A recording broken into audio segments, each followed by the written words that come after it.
पंडित मदन गोपाल व्यास पुरस्कार से सोलापुर के दाते पंचांग के श्री मोहनजी दाते इन्हें राष्ट्रसंत रमाकांत जी व्यास इनके हाथों पुरस्कृत किया गया। गुरुजी, मुझे आपसे ये जानना है कि समाज में अध्यात्म का जो आप प्रसार कर रहे हैं और भागवत की जो कथा का आप यहाँ वहाँ प्रसार करते हैं, उसका समाज पर कैसा सकारात्मक परिणाम होता है? नहीं, ऐसा है, भागवत कथा का सकारात्मक परिणाम समाज के ऊपर, मैं समाज नहीं, ये बच्चों के ऊपर भी उसका असर होता है, युवा पीढ़ी के ऊपर भी उसका असर होता है और वृद्ध लोगों के ऊपर भी उसका असर होता है। एक कथा का आयोजन यानी हम लोग उसको ये कहते हैं काउंसलिंग, और वो अलग अलग ग्रुप के लोगों के लिए काउंसलिंग नहीं, वो एक छत के नीचे सभी लोगों को एक साथ में बिठा करके वो एक काउंसलिंग होता है। अलग अलग लोग बिठा करके यदि आप उनको काउंसलिंग करने का प्रयास करेंगे तो दूसरे लोग समझ नहीं पाते। जब हम व्यासपीठ से कहते हैं कि पिता का बर्ताव ऐसा होना चाहिए, तो पिता का बच्चा भी उसी पेंडॉल में होता है, उसको भी थोड़ा अच्छा लगता है कि भाई पिताजी को बोलने वाला भी कोई है। जब हम कहते हैं कि बच्चे का बर्ताव ऐसा होना चाहिए, तो वो भी सोचता है कि भाई मेरा भी बर्ताव अच्छा होना चाहिए। तो कथा के माध्यम से ही हम समाज में परिवर्तन ला सकते हैं, कथा के माध्यम से ही हम परिवार में भी परिवर्तन ला सकते हैं, कथा के माध्यम से एक दूसरे के प्रति हमारा प्रेम, एक दूसरे के प्रति हमारा सेक्रीफाइस ये होना चाहिए। ये केवल भक्ति के माध्यम से पॉसिबल है, इसीलिए और दूसरा कोई रास्ता नहीं है। आध्यात्मिक मनुष्य एक दूसरे के लिए सेक्रीफाइस कर सकता है, बाकी आप लोगों को नहीं मिलेगा। अच्छा, तो आप ये परिवारों को जोड़ने और न एकत्रित करने के लिए जी एक माध्यम ढूंढा है भागवत कथा का बखान करना, लेकिन संयुक्त परिवार तो यहाँ पे टूटते नजर आ रहे हैं। समाज देखेंगे तो संयुक्त परिवार कहीं कभी लुप्त हो गए, एक हाथ गिनती में आते हैं 100 घरों में से। नहीं, परिवार को एकत्रित करने के लिए कथा ये जो है ये पूरा सत्य नहीं है, सही नहीं है। पूरे समाज में जो एक थॉट पोल्यूशन है, वैचारिक प्रदूषण, ये बहुत ज़्यादा है। हम समाज को चाहे कितनी भी सुविधा दे, समाज को चाहे मुफ्त में कुछ भी दे, लेकिन हम यदि थॉट पोल्यूशन को यदि हम दूर नहीं करें, वैचारिक प्रदूषण जब तक रहेगा तब तक समाज की समस्या और परिवार की समस्या ये वैसे ही रहेगी। और इस दिशा में धार्मिक व्यासपीठ से वैचारिक प्रदूषण को दूर करने का एक छोटा सा हम लोग प्रयास कर रहे हैं। उसका परिणाम 100% नहीं होता होगा, लेकिन 50% उसका परिणाम होता है और हमने देखा भी है।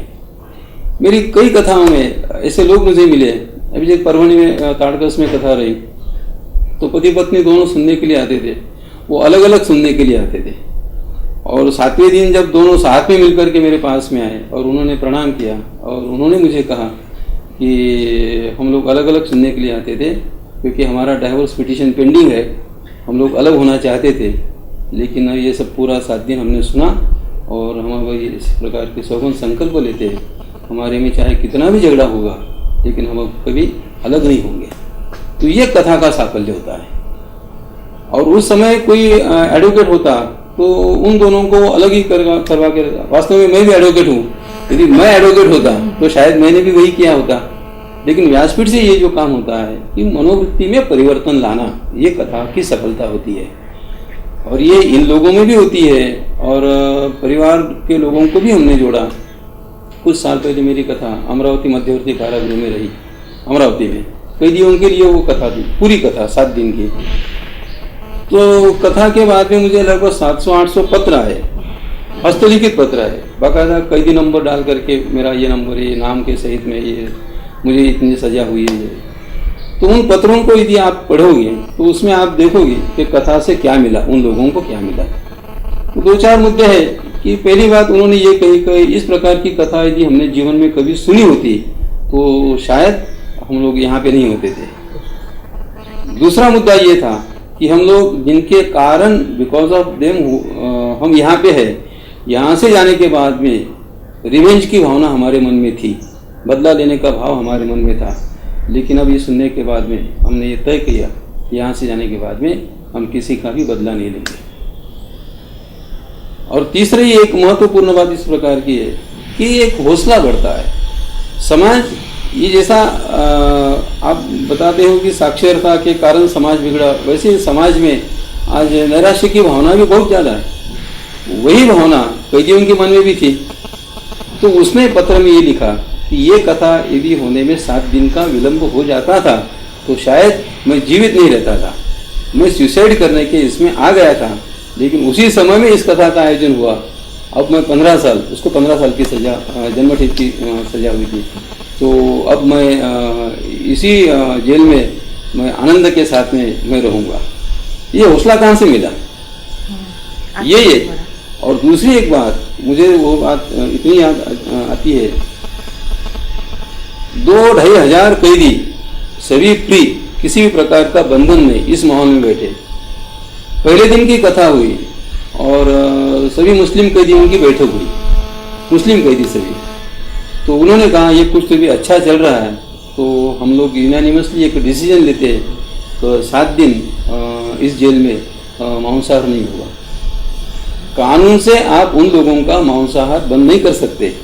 ये कथा के माध्यम से हुआ, ये भक्ति के माध्यम से हुआ।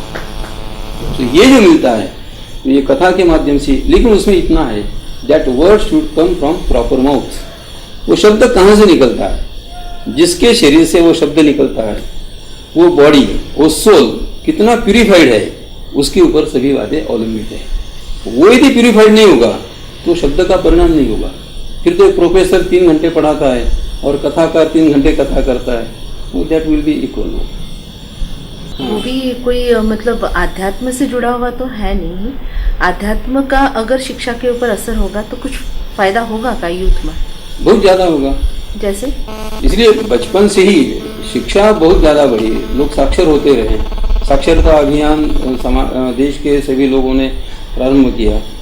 लेकिन हमारा आउटलुक ये बन गया कि जैसे जैसे साक्षरता अभियान बढ़ा वैसे वैसे समाज की समस्या भी बढ़ती गई। अनपढ़ आदमी वो स्किलफुल सिनर हो गया। अनपढ़ आदमी यदि कोई बुरा काम भी करता है, यदि कोई अपराध भी करता है तो उतना वो स्किलफुल नहीं होता है। लेकिन शिक्षा लेने के बाद में जो लोग भी अपराध करते हैं वो स्किलफुल किलर हो जाते हैं। इसी शिक्षा के साथ में आध्यात्मिक बैठक भी होना बहुत जरूरी है।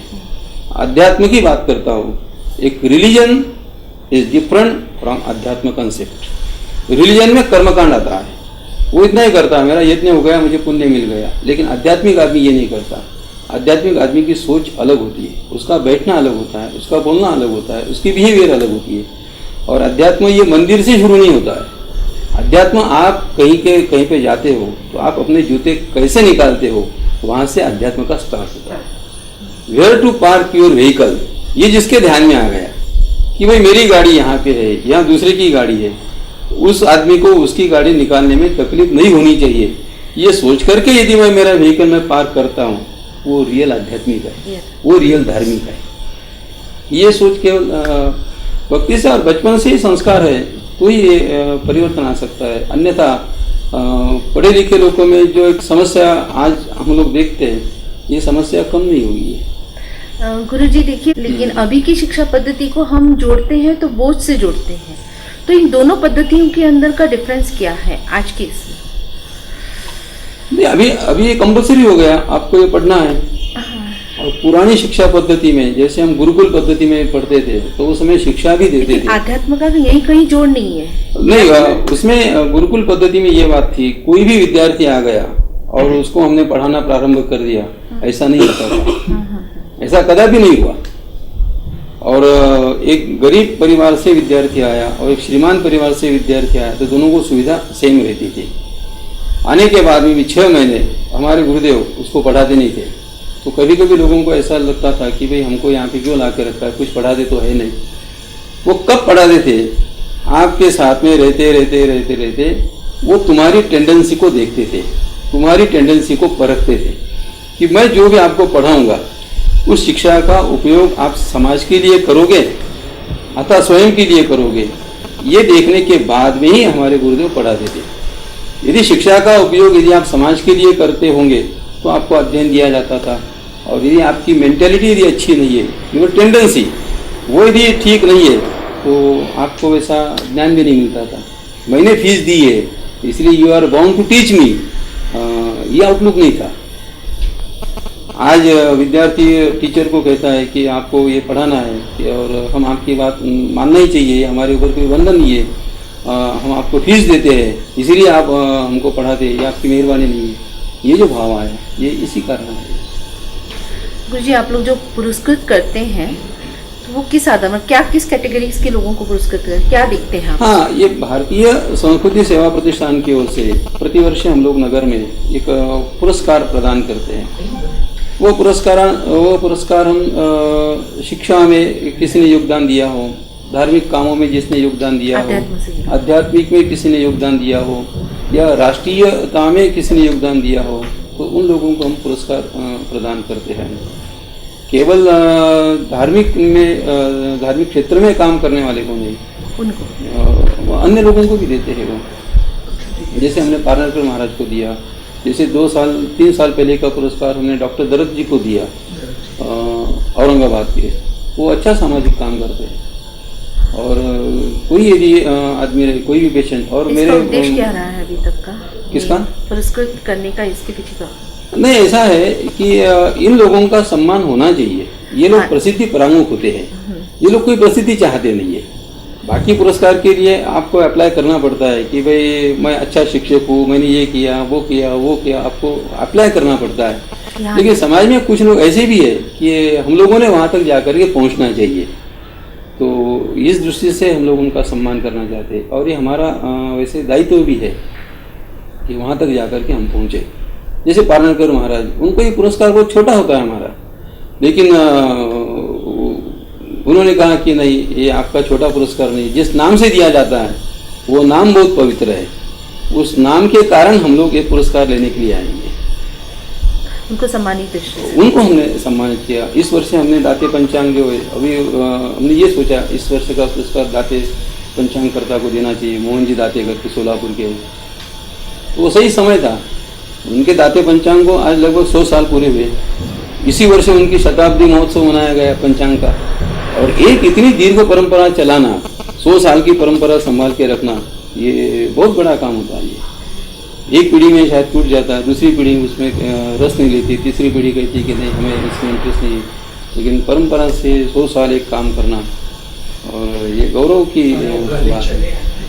और दूसरी बात, उनका इतिहास, जैसे उनकी 100 साल की परंपरा है, वैसे हम लोगों की भी ये भागवत कथा में हमारी भी 100 साल की परंपरा है। हमारी ये 7वीं पीढ़ी इस जनरेशन में है। हम आफ्टर एजुकेशन इस क्षेत्र में हम लोग आए, LLB पूरा किया, सब किया, फिर हम लोग इसमें आए। मेरा बड़ा लड़का योगेश्वर व्यास, ये भी अभी गत वर्ष में पिताजी का जन्म शताब्दी महोत्सव हुआ, तो कथा के माध्यम से उसने श्रद्धांजलि अर्पित की कि नहीं, दादाजी की जन्म शताब्दी है तो मैं कथा करूँगा, और कथा के माध्यम से मैं उनको श्रद्धांजलि अर्पित करूँगा। ये भाव है इसमें। और हम लोग वहाँ पे पहुँचते हैं। और दाते शास्त्री की भी ऐसा नहीं है आज उनका सभी हरा भरा दिखता है, लेकिन उनकी 3 पीढ़ी के पीछे यदि हम जाते, लक्ष्मण जी उनके दादाजी का यदि हम चरित्र देखें, तो उस समय दाते पंचांग को कोई लेने के लिए तैयार नहीं था।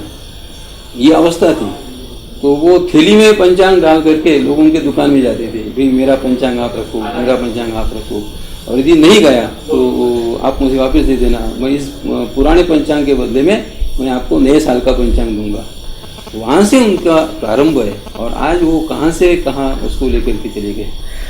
गुरुजी, मैं आपसे एक मार्गदर्शन चाहूँगी हमारे दर्शकों के लिए। बाल संगोपन कैसे किया जाता है, मतलब किस तरीके का होना चाहिए, क्योंकि कई लोगों को इतनी ज़्यादा एजुकेटेड है, उनको समय ही नहीं मिलता है अपने बच्चों के लिए, तो वो चाहूँगी। और दूसरा है, अपने समाज के अंदर की जो 20 से लेके 25 साल तक के बीच में उम्र में शादियाँ होती है, उससे पहले का जो वक्त होता है, लड़के कोई मार्गदर्शन कीजिए। नहीं, समाज में जो भी पहले तो माता पिता का काम होता है। उन्होंने, आपने जैसे मुझे पूछा कि भाई उनको समय नहीं है, समय क्यों नहीं है, दोनों कमाते हैं इसीलिए समय नहीं है, अर्निंग इज द प्रॉब्लम। लेकिन मेरा कहना ये ऐसा है कि हमारे जगत में हमारे लिए हमारी संतति ये सबसे बड़ी संपत्ति है, सबसे बड़ी संपत्ति है। तो हम इस बड़ी संपत्ति को छोड़ करके इस संपत्ति के पीछे हम पागल हो जाते हैं। इसी का परिणाम ये होता है कि हमारा बच्चा अपना वो रहता ही नहीं है। हमारी बात वो सुनता नहीं है, हमारी बातों को वो मानता नहीं है। तो हर बालक को, छोटे से छोटे इंसान को, छोटे से छोटे बालक को एक मानसिक भूख होती है कि मेरे पिता ने मुझे कभी गोदी में बिठाना चाहिए, मेरी माँ ने मुझे कभी गोदी में बिठाना चाहिए, मेरे पिता ने कभी तो भी कंधे के ऊपर मेरा स्वयं का हाथ रखना चाहिए और कभी पूछना चाहिए, बताओ बच्चे कैसे चला। ये क्रिया जब होती है तो आपको संस्कार देने की ज़्यादा आवश्यकता नहीं होती है। तुम्हारा स्पर्श, तुम्हारा टच, ये बहुत कुछ काम करता है। और इसीलिए यदि हम अगली पीढ़ी को यदि अच्छा बनाना चाहते हैं तो उसकी प्रक्रिया बचपन से ही होनी चाहिए। और यदि नहीं होती है तो कम से कम 10 साल अप टू 10th बच्चा अपने पास में होना चाहिए। उसको अपने पास में रखे, उसको अच्छे संस्कार दो। यानी ऐसे ही करने की आवश्यकता नहीं है, आप यहाँ पे बैठो मैं आपको संस्कार पढ़ाता हूँ, ऐसे संस्कार नहीं दिए जाते। बच्चा ये अनुकरण प्रिय होता है, जैसा माहौल देखता है वैसे उसकी मनोवृत्ति टेंडेंसी बनती जाती है। जैसा माहौल होगा वैसा परिवार का माहौल देखते देखते वो बनता है। उसको उतने वर्ष तक रखो और फिर आप उसको कहीं पर भी भेजो, और फिर आपको भी एक ऐसा विश्वास रहेगा दुनिया का कोई भी आदमी मेरे बच्चे को बिगाड़ नहीं सकता। ये हिम्मत जब तक माता पिता में नहीं, तक नई पीढ़ी को संस्कारित करना बहुत मुश्किल है। तो क्या होता है, मतलब देखिए आज हम एग्जाम्पल देखेंगे तो माता पिता बच्चों को साथ जो समय बिताते हैं या तो मॉल में बिताते हैं, फास्ट फूड सेंटर में बिताते हैं, या यूं ही कहीं तो भी घूम घाम के आ जाते हैं। लेकिन मुझे नहीं लगता कि कोई ऐसे बातों का आदान प्रदान होता होगा। बातों का आदान प्रदान नहीं होता है। उसका मूल कारण ये है कि हम लोग कभी साथ में बैठते नहीं है। एक सिंपल पद्धति थी हमारे में। आप एग्जांपल्स में 1-2 बता दीजिए ताकि हमारे दर्शक थोड़े से एक सिंपल पद्धति ये थी कि भाई सायंकाल के समय में, पुराने जमाने में हम सभी लोग सायंकाल के समय में आरती के लिए परिवार के सभी सदस्य बैठते थे। आरती के लिए शुभम करोति को छोटा सा 10 मिनट का कार्यक्रम हम साथ में बैठते थे, तो विचारों का आदान प्रदान होता था। दूसरी एक पद्धति थी, सभी परिवार के लोग साथ में भोजन के लिए बैठते थे, तो तभी भी विचारों का आदान प्रदान होता। विचारों का आदान प्रदान करना, आइए इस हॉल में बैठेंगे, अब मैं कुछ बोलता हूँ आप कुछ बोले, ऐसा नहीं होता है। वो खेलते खेलते संस्कारों का सिंचन किया जाता है। वो बातें करते करते संस्कारों का सिंचन किया जाता है। भोजन करते करते अच्छी बातें बोलो, उसका परिणाम अनायास से होता है। आप पूजा के बाद में थोड़ी अच्छी बातें करो, वो अनायास से हो जाता है। लेकिन इतना समय भी माता पिता नहीं निकाल सकते। माता पिता ने हमारे साथ कैसे किया है व्यवहार और क्या क्या सिखाया, वो चीज अगर हम आगे बताते हैं तो वो एग्जाम्पल्स उनके बच्चों के दिमाग में बैठ जाता है। हम अगर गलत बात बताते जाएंगे कि जैसे किसी की बुराई कर रहे हैं तो वो उसका वही चीज बच्चों की इसमें आ जाती है। माता पिता अपने बच्चों को यदि ये कहे कि स्वयं के बर्ताव से यदि वो शिक्षा प्रदान करे और वो यदि बचपन से उसके ऊपर जो संस्कार किए जाते हैं वो लाइफ में कभी भी ब्रश आउट नहीं होते। आफ्टर 30 यदि आप संस्कार करने का प्रयास करोगे तो काफी मुश्किल। हम तो यहाँ तक कहते हैं कि जन्म लेने के बाद में नहीं, जब माता का 7वां मास प्रारंभ होता है तभी से आपने संस्कारों को प्रारंभ करना चाहिए। तभी आप यदि आप कहते हैं कि आप उसको गीता सुनाओ, आप उसको वेदों को श्रवण करवाइए, तो वो होता है। अभी अभिमन्यु का चरित्र यदि हम देखें तो उसको ये ज्ञान कहाँ से मिला, ये गर्भ से मिला। लेकिन आज यदि माँ कहे कि नहीं मुझे होटल में ही जाना है, मुझे जो दृश्य नहीं देखना है वही यदि हम देखते हैं तो वही थिंकिंग, वही थॉट आपके दिमाग में होता है, आप वही सोचते हो और उसी सोच का परिणाम उस बालक के मन के ऊपर होता है, 100% होता है। यदि जड़ शरीर का परिणाम, यदि हम कहते हैं कि नहीं ये अपने पिता के जैसा दिखता है, तो जड़ शरीर का परिणाम जड़ शरीर पे हुआ। पिता के हाथ है जैसे वो बच्चे के हाथ है, पिता का चेहरा है वैसे वो बच्चा दिखता है, तो जड़ शरीर का परिणाम जड़ शरीर पे हो गया। यदि जड़ शरीर का परिणाम जड़ शरीर पे होता है तो सूक्ष्म मन का परिणाम सूक्ष्म मन के ऊपर नहीं होता होगा क्या? सूक्ष्म मन का परिणाम भी सूक्ष्म मन के ऊपर होता है। ये महिलाओं के लिए क्या मार्गदर्शन करना चाहिए? जो नहीं, महिलाओं के लिए मैं एक तो समर्पण होना चाहिए। अभी थोड़ा बोले कि जो सेल्फ अर्निंग का जो है माताओं का, तो यदि आवश्यकता है तो आपको अर्निंग करनी चाहिए, यदि आवश्यकता नहीं है तो आपको अर्निंग नहीं करनी चाहिए। फिर हमने क्या करना चाहिए, आप अपना घर अच्छा रखो, और यदि पति थकान लेकर के बाहर से आता है तो उसको रिसीव करते समय आप यदि हंसते हंसते रिसीव करते हो तो आपके पति की थकान ये बिल्कुल चली जाती है। और ये दोनों यदि एक ही क्षेत्र में काम करती है तो मेडिकल फील्ड में यदि दोनों काम करते पति पत्नी तो उसमें से और भी ज़्यादा समस्या है। तो इंफीरियरिटी कॉम्प्लेक्स हो जाता है कि भाई मेरे पास ज़्यादा पेशेंट है उसके पास में, तो ये नहीं होना चाहिए। तो उन्होंने समर्पण करना चाहिए और समर्पण के साथ में उन्होंने लेना और उसकी पूरी जिम्मेदारी पति ने लेनी चाहिए। और माता की ओर से हम लोगों को बहुत ज़्यादा अपेक्षा है। एक स्त्री समाज को अच्छा मार्गदर्शन कर सकती है, एक स्त्री परिवार को अच्छा मार्गदर्शन कर सकती है, एक बिगड़े हुए पति को एक सज्जन स्त्री अच्छे रास्ते पे ला सकती है। उतनी क्षमता स्त्री जाति में है, ये नारी शक्ति में इतनी क्षमता है। इसीलिए समाज के पुरुष वर्ग यदि बिगड़ गया तो हमें ज़्यादा चिंता नहीं है, समाज का मातृवर्ग यदि बिगड़ गया तो पूरा समाज बिगड़ जाएगा। ये हम लोगों को ये डर है। इसीलिए मेरी एक बार जलगांव में महिला कॉलेज चलाती है तो मेरा लेक्चर उन्होंने रखा था, तो वहाँ मैंने जाकर के उन सभी बच्चियों को मैंने यही कहा कि भाई आप लोगों का हम लोग तो सम्मान करते हैं और इक्वालिटी का जो बेस लेकर के आप चली हो, समानता इक्वालिटी, ये गलत है। तो उन लोगों को जैसे मैंने समझाया वो बात उनके ध्यान में आई तो उन्होंने ये कहा कि आज तक हम लोगों को समझाने वाले बहुत आए, लेकिन जिस दृष्टि से आपने हमें समझाया इक्वालिटी नहीं करना, इक्वालिटी किया, इक्वालिटी का विचार लेकर के चले तो आपकी अधोगति है। हमने आपको हमारे धर्म की संस्कृति ने बहुत ऊंचा स्थान दिया हुआ है। यत्र नार्यस्तु पूज्यन्ते रमन्ते तत्र देवता है। जिस घर में नारी का सम्मान होता है उस घर में देवताओं का निवास होता है। तो इक्वालिटी का विचार यदि आपने समाज के सामने रखा तो आपको हमारे धर्मगुरुओं ने जो ऊपर का स्थान दिया, आपकी अधोगति है, आपको नीचे आना होगा। तो आप कृपा करके इक्वालिटी का विचार न करते हुए आपको समर्पण का विचार करना चाहिए, उसमें आप सचमुच आपको मिल सकता है। हाँ, धन्यवाद गुरुजी, आपने मेरे दर्शकों को मार्गदर्शन दिया और इसके लिए मैं आपका तहे दिल से धन्यवाद। खबरों का सिलसिला यूं ही लगातार जारी रहेगा। देखते रहिए इंडियन न्यूज़। नमस्कार।